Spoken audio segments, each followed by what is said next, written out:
Yeah. Oh, there's also this as well. Now confirmed that this episode led 60 Minutes to be stripped of its editorial independence and led to the selling of CBS to David Ellison, who now plans to merge the company with Bari Weiss and the Free Press. Yeah. Same. 60 Minutes put out this video, if you guys recall, later, after the fact, months after the fact, across the now decimated Gaza Strip, America's markers everywhere. In the footage shot by CBS News in May, the ground is littered with U.S.-made ammunition casings, some used to prop up tents, others turned into playthings by children. Here is the report. Shari Redstone hoped Trump's 60 Minutes suit would root out anti-Israel bias at CBS News, and she sold Paramount partly over October 7.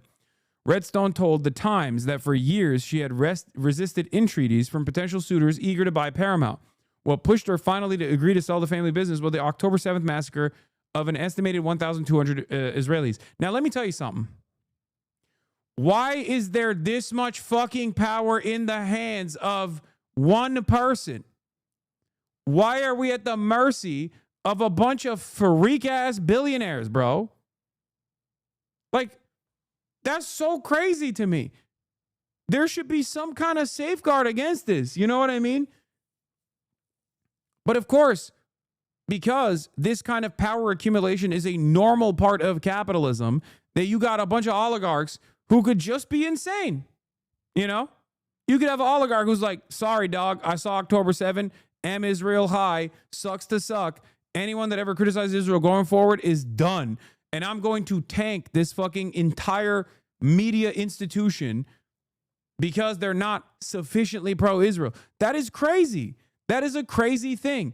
They should not have this kind of power. A billionaire should not be able to single-handedly decide that one of the increasingly small sliver of media giants is now going to merge and become more pro-Israel than they already were. That's crazy. That's crazy.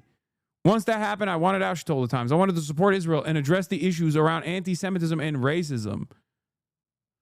She told The Times that her breaking point came just before she withdrew from settlement talks with Trump in January this year.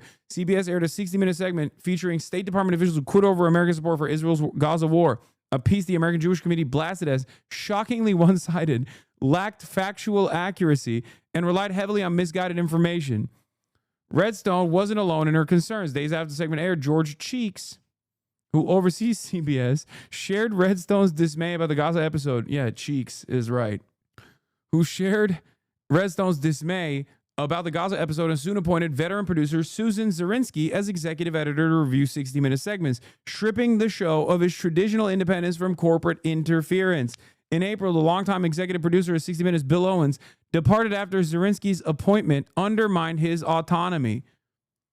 It is now confirmed that the Gaza episode led to 60 Minutes being stripped of its editorial independence and led to the selling of CBS to David Ellison, who now plans to merge the company with Bari Weiss and the Free Press. Bari Weiss only has a media career because she's a fucking Israel dick rider. Okay, that's it. She was at the New York Times. She's a repulsive little monster and made an entire career talking about cancel culture and how the left is so shit, while simultaneously invoking the worst versions of cancel culture on anyone who was remotely a critic of Israel. Her Free Press outlet routinely does fucking hit pieces on me, relying on information that was compiled by the previous pedophile sex pest cult that I just showed you, Sex Pest in his community. Like, literally, they just straight up have like DGG points on Free Press. That's how fucking ridiculous that outlet is. And they work directly with the state of Israel. At a time when there is very little confidence in the veracity of news media, in mainstream news, these guys are, at a time when mainstream news is most necessary as a resource to speak truth to power, the fact that these guys are just like, yeah, the most unimaginable pro-Israel outlets out there, American news media, is not sufficiently fucking pro-Israel, so I'm selling it, is crazy. It's crazy. Yeah, Ryan Grimm has a good take on this. It's not enough to get free weapons and political cover to carry out a genocide. Israel and its backers in the U.S. must also destroy any institution, no matter how long it has operated, like 60 Minutes here, that dares to moderately criticize the project once. That's why I say, like, if you think you hate Israel enough, like, you don't have enough smoke. Here's Tim Dillon. Political fallout from this scandal, it would be monumental, and it would affect some of the wealthiest people in the world and our relationships with different countries, namely Israel. I mean, unless we're all completely wrong here and that Jeffrey Epstein was not at all connected to the Mossad. But it seems he was. It seems he was. So again, it would call into question this relationship that we've had with our, quote, greatest ally for a very long time. That can't happen. I don't care how many, Bari Weiss, whose company is, sold. Barry has no audience. How can shareholders feel at all confident in his plan? It doesn't matter. She has power players. She has the eye of the most important audience. Their numbers are very marginal. Billionaires. Billionaires love her shit. They think she's fucking brilliant. So while CBS's numbers tank when they do this kind of insane fucking collaboration, it still won't matter because for a lot of billionaires, like, they understand something that the online liberal and the online leftists do not. The value of propaganda. Why the fuck do you think the Wilkes brothers, the oil tycoon, fossil fuel industry giants, have funded both PragerU and the Daily Wire? They know how important it is to just constantly pump out bullshit and delude people to the best of their fucking ability. So as long as they subsidize her fucking idiotic operation, okay, even if it's on CBS and it has no fucking real audience, it doesn't matter. They'll fucking try to do everything they can to create motion around her. Now he's going to sell to CBS for $3 trillion or something. Larry Ellison's son's buying the Free Press. The very important Free Press blog that is on Substack is worth $250 million. Yes, and I like Barry, but the free, the one that gets... I don't. It's like 7,500 views on YouTube. That powerhouse conglomerate media company is worth $250 million. By the way, so the Tim Dillon show's apparently worth $1 billion. Hello, Miriam.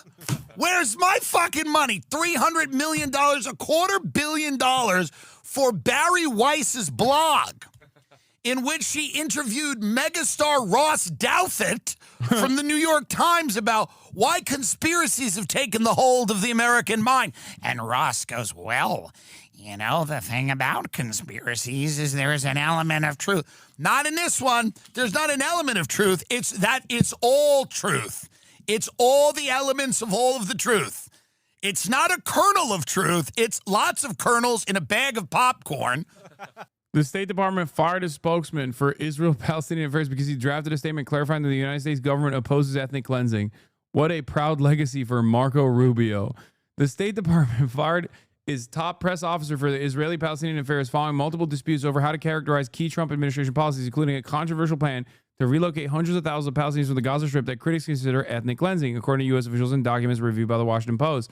Monday's firing occurred days after an internal debate about releasing a statement to the news media that said, "We do not support forced displacement of Palestinians in Gaza." Shahid Qureshi drafted the line, which resembled previous remarks made by Donald Trump and Middle East Special Envoy Steve Witkoff, who said in February the United States would not pursue an eviction plan for Gaza.